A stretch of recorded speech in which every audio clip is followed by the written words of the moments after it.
जम्मू कश्मीर के अखनूर सेक्टर में ID blast में शहीद हुए कैप्टन करमजीत सिंह पंचतत्व में विलीन हो गए हैं। हजारीबाग के खिरगांव मुक्तिधाम में उनका अंतिम संस्कार हुआ। शहीद के अंतिम विदाई में लोगों की भारी भीड़ उमड़ी। सभी ने नम आंखों से श्रद्धांजलि दी। बता दें कि 11 फरवरी को हजारीबाग के रहने वाले कैप्टन कमरजीत सिंह बख्शे देश की सेवा करते हुए जम्मू कश्मीर में शहीद हो गए। कैप्टन मंगलवार की शाम पेट्रोलिंग में निकले थे। इसी दौरान ब्लास्ट हुआ जिसमें उन्होंने अपना बलिदान दे दिया। वो एक ऐसा उसमें जुनून था कि वो देश के लिए कुछ करना चाहता था। वो आज आईडी ब्लास्ट में शहीद हुआ है। ये हजारीबाग के लिए गर्व की बात है और साथ में हम लोग गर्व महसूस करते हैं कि आज हजारीबाग में लोग जो इकट्ठा हुए हैं आज उनको श्रद्धांजलि देने के लिए हम लोग शोक संतप्त परिवार के साथ खड़े हैं। पूरी हजारीबाग की जनता उनके परिवार के साथ खड़ी है और उन्होंने एक बेटा खोया है और हम एक उनके परिवार के साथ बेटे के रूप में, भाई के रूप में ताउम्र हम लोग खड़े रहेंगे। तन समर्पित, मन समर्पित और यह जीवन समर्पित, चाहता हूं देश की धरती तुझे कुछ और भी दूं। इन्होंने चरितार्थ कर दिखाया है। पूर्व सैनिक एसोसिएशन के सभी सदस्य हमेशा साथ खड़े रहेंगे। उन्होंने एक बेटा को खोया है, हम लोग सैकड़ों बेटा जो हैं उनके साथ में हमेशा आजीवन खड़े रहेंगे। धनबाद में बीच सड़क पर द बर्निंग कार की वजह से हड़कंप मचा रहा। आग कैसे लगी इसका अभी तक खुलासा नहीं हो सका है, लेकिन गनीमत रही कि इस दौरान एक बड़ा हादसा टल गया। आखिर क्या है पूरी खबर, जानिए इस रिपोर्ट में।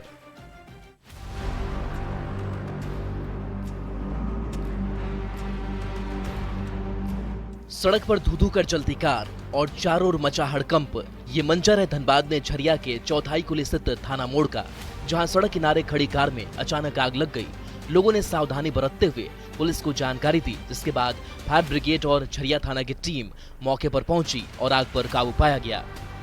वहाँ पे दल बल के साथ अपने आए घटनास्थल पर, आग को पूर्ण रूप से बुझा दिया। कैसे आग लगी कुछ आग अभी तो पता नहीं चल रही, इसमें जांच चल रही है। जांच के बाद आग पर काबू पाने के साथ ही एक बड़ी घटना भी टल गई। दरअसल एक कार बच्चों को स्कूल ले जाने के लिए थी। गनीमत रही कि जिस वक्त ये आग लगी उस वक्त गाड़ी में कोई बच्चा नहीं था। गाड़ी में आग कैसे लगी इस बारे में अभी तक कोई ठोस जानकारी नहीं मिल सकी है। गाड़ी में आग कैसे लगी? ये गाड़ी स्कूल ड्यूटी से एक बच्चा को छोड़ करके आया, यहाँ पे खड़ा किया, सेल्फ मार करके किनारे करने के लिए गाड़ी बस भाग गई।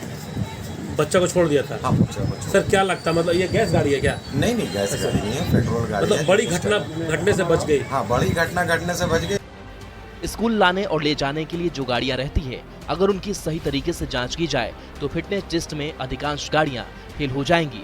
सबसे अधिक महत्व के काम के लिए सबसे खटारा गाड़ी को लगाया जाता है, जिससे हादसे की हमेशा आशंका बनी रहती है। जरूरत है स्कूल वैन के रूप में काम में जुटी गाड़ियों की सही तरीके से जांच की, ताकि बच्चों की जान सुरक्षित रह सके। न्यूज़ 18 के लिए धनबाद से संजय गुप्ता की रिपोर्ट। खबर रांची से है, जहां सोना हाथू थाना क्षेत्र में के घर में भीषण आग लग गई। इसकी चपेट में आने से पति पत्नी की मौत हो गई। घर में आग शॉर्ट सर्किट की वजह से आग लगने की आशंका जताई जा रही है। मृतक पेशे से बाइक मैकेनिक था और पेट्रोल डीजल भी बेचा करता था। मिली जानकारी के अनुसार घर में डीजल पेट्रोल भी था, जिस वजह से आग तेजी से फैली।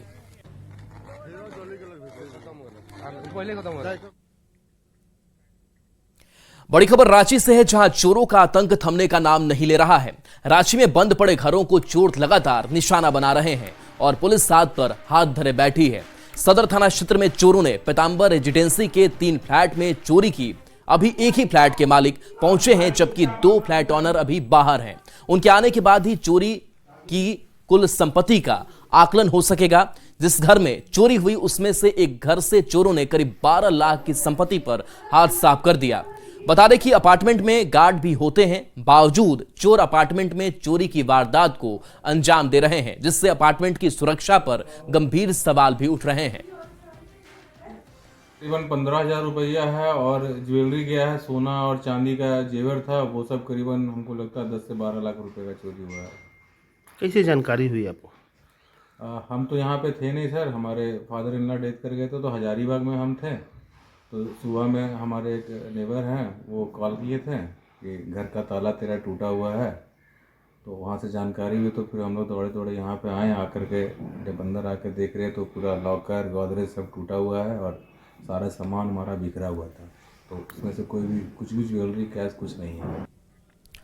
राष्ट्रपति द्रौपदी मुर्मू 2 दिन के झारखंड दौरे पर कल आ रही हैं। राजभवन में कल रात्रि विश्राम के बाद राष्ट्रपति बीआईटी मेसरा में डायमंड जुबली कार्यक्रम में शामिल होंगी।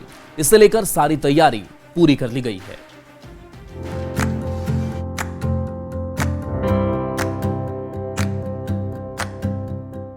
ये राजभवन राष्ट्रपति द्रौपदी मुर्मू के लिए नया नहीं है। राष्ट्रपति यहाँ की एक एक ईंट से वाकिफ हैं।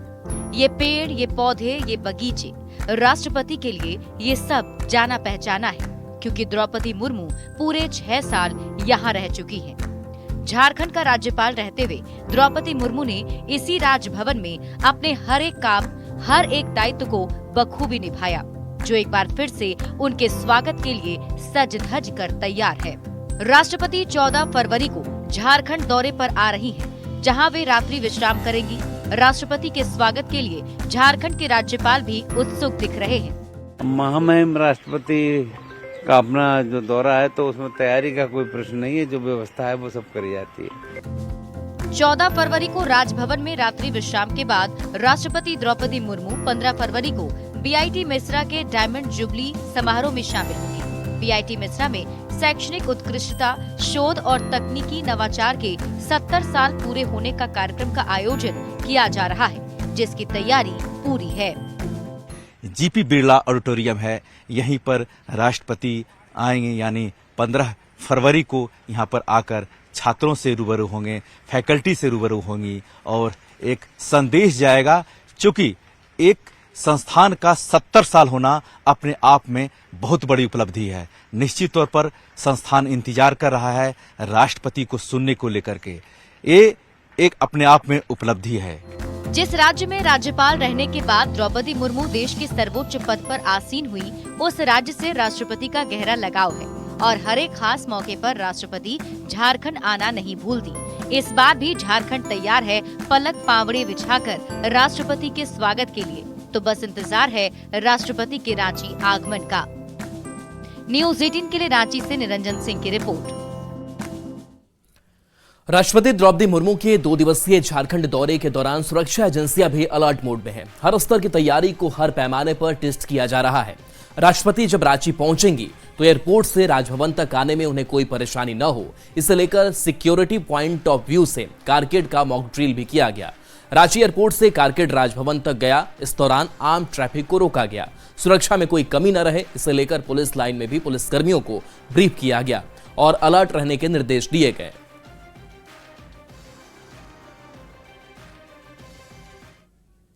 तो राष्ट्रपति द्रौपदी मुर्मू के 2 दिवसीय झारखंड दौरे की वजह से राजधानी रांची की ट्रैफिक व्यवस्था में बदलाव हुआ है। एयरपोर्ट और मैट्रिक की परीक्षा में शामिल होने वाले छात्रों को ध्यान में रखते हुए ट्रैफिक पुलिस ने एडवाइजरी जारी की है। मैट्रिक परीक्षा में शामिल होने वाले छात्र छात्राओं को 15 फरवरी के सुबह 9:30 बजे तक अपने परीक्षा केंद्र पहुंचने को कहा गया है, जबकि दूसरी पाली में शामिल छात्र छात्राओं को दिन के 12 बजे तक पहुंचने की अपील की गई है। वहीं एयरपोर्ट जाने वाले यात्रियों के लिए भी एडवाइजरी जारी की गई है। 15 तारीख को सभी जो मैट्रिक और इंटर के परीक्षार्थी हैं, वे प्रथम पाली का जो टाइम है, एग्ज़ाम है, उसमें 9:30 बजे तक वो अपने सेंटर पे पहुंच जाएं, ताकि उनको किसी प्रकार का यातायात से संबंधित समस्या का सामना नहीं करना पड़े। द्वितीय पाली का 15 तारीख का जो परीक्षार्थी हैं, उनका 2 बजे से एग्ज़ाम शुरू है, लेकिन मेरा अपील है को 12 बजे तक अपने सेंटर में पहुंच जाएं, ताकि किसी प्रकार का यातायात व्यवस्था या फिर यातायात से संबंधित किसी प्रकार का समस्या का सामना नहीं करना पड़े। अब बात करते हैं जंगली जानवरों के आतंक से बचाव के लिए उठाए गए कदम की। जमशेदपुर और दलमा प्रमंडल के सभी वनरक्षियों और रेंजर्स का विशेष प्रशिक्षण कार्यक्रम आयोजित किया गया, जिसमें वनरक्षियों को वाइल्ड लाइफ ऑफ इंडिया से आए विशेषज्ञों को विशेष ट्रेनिंग दी जा रही है। इस ट्रेनिंग के बाद दलमा के वनपाल और वनरक्षी दलमा वन क्षेत्र में विचरण करने वाले किसी भी जानवर की गतिविधि पर अपनी नजर रख सकेंगे। के तीनों जिलों में सरायकेला, चाईबासा और पूर्वी सिंहभूम जिले में ग्रामीणों में जानवरों के डर का जो माहौल रहता था, उस पर अब लगाम लगता दिख रहा है। वन विभाग ने अब जानवरों से निपटने के लिए पूरी तरह से लैस हो चुके हैं। जानवरों की पहचान के साथ साथ जानवरों पर मूवमेंट किस तरह किया जाए, उसको लेकर वन विभाग के तमाम अधिकारी जो है वो पूरी तरह से इसका प्रशिक्षण लेकर इसकी तैयारी कर चुके हैं। अब जिस जिले में अगर बाघ या किसी तरह कोई जानवर आता है तो जो अफवाहें उड़ती थी उन अफवाहों पर लगाम लगाते हुए साफ तौर पर कैमरे के माध्यम से उन जानवरों की पहचान की जाएगी और साथ ही साथ उन जानवरों को मूवमेंट के तरीके से पकड़कर किस तरह जानवरों को पकड़ा जाए जिससे जानवरों के साथ साथ गांव के लोगों को भी कोई दिक्कत ना हो, उसको लेकर अब पूरी तरह से वन विभाग की टीम जो है वो तैयारी कर चुकी है। न्यूज़ 18 के लिए जमशेदपुर से आशीष कुमार तिवारी। धनबाद सांसद ढुलू महतो और बरकट्टा विधायक अमित यादव के खिलाफ बांग्ला समाज के प्रतिनिधिमंडल ने स्पीकर से मुलाकात की और उन्हें ज्ञापन सौंपा। बांग्ला समाज में ने दोनों सांसद और विधायक पर बांग्ला समाज पर आपत्तिजनक टिप्पणी करने का आरोप लगाया। बता दें कि बांग्ला समाज की ओर से 15 जनवरी को बीजेपी अध्यक्ष से भी शिकायत की गई थी, लेकिन कोई कार्रवाई नहीं हुई। समाज की ओर से कार्रवाई नहीं होने पर सड़क पर विरोध प्रदर्शन का भी अल्टीमेटम दिया गया है। तो आप किसको बोल रहे हैं? कोई एक व्यक्ति गलत हो सकता है, लेकिन समाज को इस तरीके से बांटना ये कहीं से उचित नहीं है और हम लोग अपने सम्मान के लिए खड़े हैं। इसमें हमारे स्पीकर महोदय से जो भी बात होती है वो आगे क्या कार्रवाई करते हैं ये देखने वाली बात है। अदरवाइज हम लोग इसको राष्ट्रव्यापी जो है आंदोलन हम लोग चलाएंगे कि ये बयान जो उन्होंने दिया है इसको वापस लेना पड़ेगा या फिर उन पर कार्रवाई होनी बहुत जरूरी है। खबर बोकारो से है, जहां चास अनुमंडल अस्पताल में आधुनिक लैब का उद्घाटन बोकारो विधायक श्वेता सिंह ने किया। अस्पताल में लैब नहीं होने से मरीजों को काफी परेशानी होती थी और लोग निजी जांच केंद्र में अधिक पैसे खर्च कर जांच कराने को मजबूर थे। लैब के खुलने से मरीज को लिपिड प्रोफाइल टेस्ट सहित दूसरे टेस्ट करने में कहीं और जाना नहीं पड़ेगा। विधायक ने कहा कि आने वाले समय में अल्ट्रासाउंड, सिटी स्कैन जैसी बाकी सुविधा भी मिल सकेगी। हम लोग चाहते हैं कि लोगों का जो भी जांच के लिए बाहर जाते थे और अब यहीं पे सबका जांच होगा और प्रयास रहेगा कि और भी जैसे अल्ट्रासाउंड वगैरह है, सिटी स्कैन है, तो उसके लिए भी हम लोग व्यवस्था कराएं बहुत जल्द। उम्मीद है बहुत जल्द हम लोग यहीं पे ही अपने जो हमारे मरीज हैं उनका इलाज यहीं अच्छे तरीके से हो सके। लैब में काफ़ी सुविधाजनक है। जितना जो टेस्ट है, जो जरूरत का जो टेस्ट होता है हमारे यहाँ सारे टेस्ट यहाँ पे होते हैं। हमारे जैसे एंटीनेटल, एंटी प्रोफाइल, जितना भी जो जांच है सारा जांच है, मलेरिया से लेकर सारा जांच होता है, टाइफाइड का भी जांच होता है, सारा ये सब जांच की सुविधा है। झारखंड लोक सेवा आयोग में अध्यक्ष की नियुक्ति की मांग को लेकर छात्रों ने अनोखे अंदाज में प्रदर्शन किया। जेपीएससी गेट पर छात्रों ने श्राद्ध कर्म कर सरकार से बदहाल जेपीएससी को दुरुस्त करने की मांग की। इस दौरान छात्रों ने सरकार पर भविष्य के साथ खिलवाड़ करने का आरोप लगाया। जेपीएससी छात्रों ने बाल कटवाकर विरोध जताया, साथ ही दाह संस्कार के बाद ब्रह्म भोज भी कर विरोध किया। अभ्यर्थियों ने जेपीएससी में अध्यक्ष की नियुक्ति तत्काल करने की मांग की है। जेपीएससी का नीति निर्धारण मर चुका है, जेपीएससी का विचार मर चुका है, झारखंड सरकार का विचार मर चुका है। तो आज हम लोग हो सकता है कि आज जेपीएससी का पिंडदान कर रहे हैं, कल हमारे माता पिता या जेपीएससी के अभ्यर्थी कहीं पिंडदान न करे अपने बच्चों को, और ऐसा हुआ है। महीना से जेपीएससी का पद खाली है, इससे युवा लोग कहीं भटक ना जाए, किसी दूसरे ये में चला ना जाए। तो हम लोग इससे सरकार से अपील करना चाहते हैं कि जितना जल्दी से जल्दी हो सके अध्यक्ष का नियुक्त किया जाए। दुख का क्षण है मुख्यमंत्री जी की जेपीएससी में 7 महीने से चेयरमैन नहीं है। जेपीएससी का चेयरमैन अविलंब नियुक्त करे, ताकि जो छात्र आज आंदोलनरत हैं, छात्र आज मार्मिक हो चुके हैं, छात्र को इस सरकार से अब कोई होप नहीं, कोई भी चीज बचा नहीं है। इसलिए मुख्यमंत्री जी अविलंब जेपीएससी का चेयरमैन।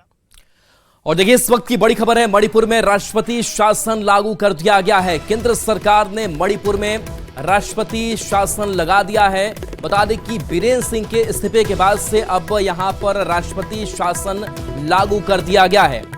बता दें कि 9 फरवरी को मुख्यमंत्री एन बीरेन सिंह ने अपना इस्तीफा गवर्नर को सौंप दिया था।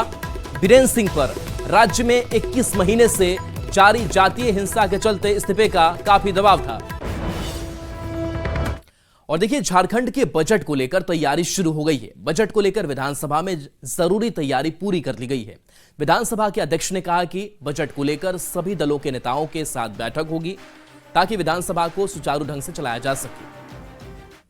में जो आवश्यक तैयारियां होता है वो तैयारी माकूल है, वो तैयारी ठीक ठाक है। और बजट में अब हम लोगों का सब दल के नेताओं के साथ बैठक होगा ताकि विधानसभा को सुचारू ढंग से चलाया जा सके। पदाधिकारियों के साथ बैठक होगा, विधानसभा चलाने के क्रम में किसी तरह का व्यवधान उत्पन्न न हो। और चलिए एक छोटे से ब्रेक का वक्त है, जल्द वापस